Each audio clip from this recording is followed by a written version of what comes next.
Got it there.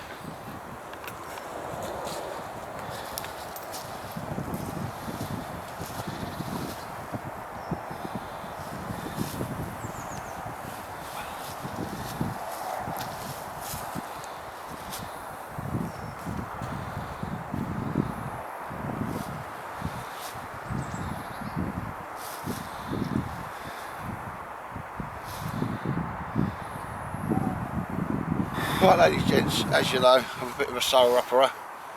Managed to get hold of a nice bit of, I believe it's Norwegian camouflage. You don't see a lot of it. There's probably not, as far as I know, not another Bergen made out of it.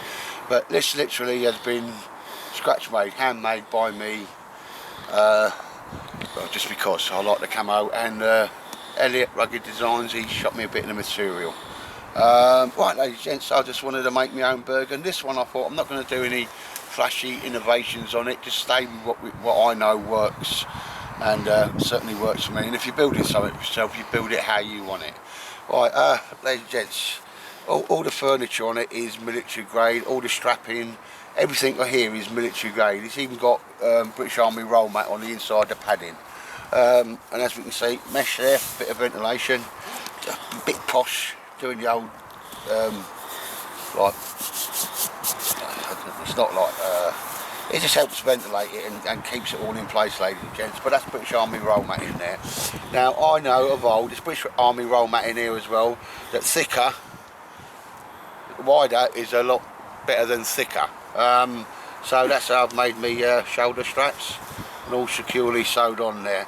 It's got obviously chest strap on there. And I always like on a Bergen, especially when I'm not using webbing, you know, that's a 48mm belt on it, and I like it where you can just pull from either side as well. Not permanently attached, because I can take it off if I need to.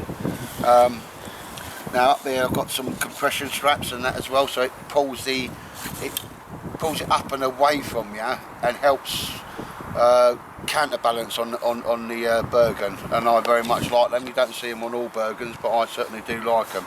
And the obligatory carrying handle and that, and I made it so it's big enough to get your hand in, and if need be you can hook it on a branch or a hook or whatever.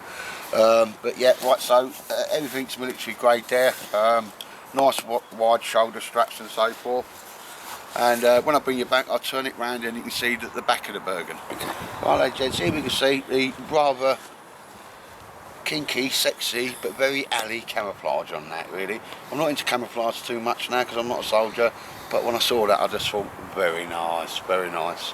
And was able to get hold of a bit from Elliot, as I said before. It's nothing flashy or fancy on here. I've got two side pockets. The only thing I say, it's the first run out, these tend to flap under rather than over, but you know, I've not got the patches filled up, so that might be another little touch there, a bit of Velcro just to keep that down. All military furniture on it and so forth, and we've got a very large side pouch there, and one exactly on the other side.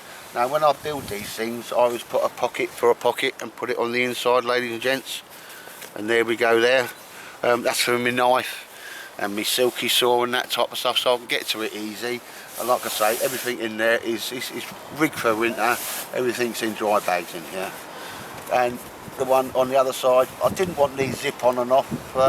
One, because the zips are like really expensive, and two, because I very rarely take the sides off of a large bag or Bergen. But there you go. And in here, I can attach a paracord, so I can have walking poles or anything like that on there. Exactly the same on the other side, ladies and gents. When we come to the lid, I like a lid that comes over and covers most of the Bergen, and obviously the more I put in the Bergen, because even though I've got a lot of kit in there, like a jungle sleeping bag and a big snug pack mammoth jacket, still plenty of room in it. People will think, well, what's the litrage on that? And I reckon that's got to be 65 litres, that type of touch. But you don't always have to fill a Bergen up, do you? Right, so I've got some straps on here so I can attach roll mats or you know, tents or anything I want on there. I kept it simple. As we pull it up there, I thought David Fairs, they'll love this. Put a zip, because I don't traditionally like zips too much because they can fail. But I just put that there, and you know, that's got me poo kit in it. And that's just stuff, you'd have stuff there that's you want to hand. And coming over, oh, that's just my little pack board I use for cutting. On the top there, ladies and gents, I've got, and I made it, well, you go with this Bergen, even when it's full, a shelter kit there. And that's one I've made out of mesh, and obviously that can come down and go through the top straps if I want, but because it's not full, I've just stuck it at the top for the moment. I just made one in green. But right, so we're talking about the lid of the Bergen first. Wanted to keep it quite simple, so all I've done there, military grade, some material around the top, and do it as a simple pull-in. Sorry, I meant mesh, not material. That closes in the standard way. Now, it's not a massive lover of like what they call the snow cover on the top, but what I've got in there is a complete British Army dry bag, and this is a really slippy stuff, so everything will be in a dry bag anyway, ladies and gents. Rucksack insertion, NATO green, so it performs the same role as well anyway. That goes around there, that gets pulled in tight as you like. Flap coming over, but I've tried to keep it simple. And even on here, as we can look, we can see there's another pouch inside a pouch. And at that point, I've not found nothing to put in there, but that would be stuff you'd want that was immediately to hand anyway. Because if you're building something, make it to exactly how you want it, ladies and gents. I say that military mesh there should be a lot more robust than just like the lightweight nylon that they're normally made out of. When we come down the front there, it's two loops there, so I can attach something to it and keep it under the flap, and it stops it from going left to right as you're going about. I do like my rear pouch, or my kidney pouch as I call it, and this is my admin, so I'll keep all my necessaries in here. Your teas, your coffees, and your cups, your plates, and everything you're just going to need to hand. I've done that there, and as you can see, to stop things coming out the side, different material, but don't matter, I put what I call me fanny flaps on there. And if you want to just come forward and have a look now, as this is my admin sort of thing, it's I put pouches, inside pouches, you know, inside pouches, and there, so I can just look, compartmentalise, that's a big word for me, I can't spell it, but you know, all your bits in there, like I've got camera equipment in there, my seat in there, my gas burners and so forth, my seat, and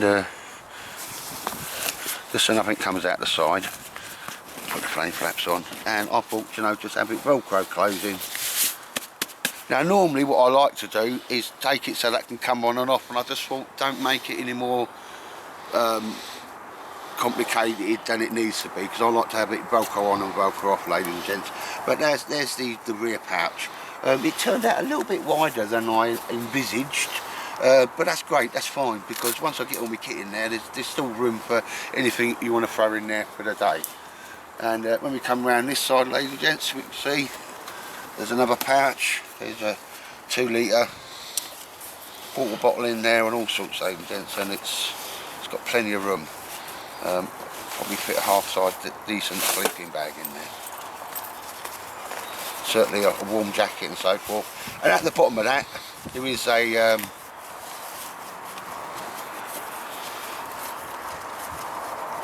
dry sack, should I say. So if I was putting stuff in there that I was worried about getting too wet, I'll just stick it in a dry sack like I've done on the other one. So ladies and gents, I think that's about 50-60 litres, exactly how I want it. Built on an industrial machine, especially for going through like the straps and so forth. You can't do this on like your normal machines at home. And the only thing that I don't mean, it's probably my OCD, is I might just firm them up a little bit, so it's always going to be hanging over and you don't get that effect.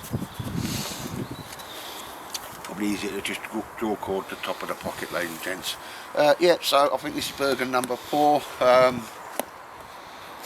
A lot of work. Somebody said to me, how much would you sell that for? And I was like, you know, materials, but it's your time.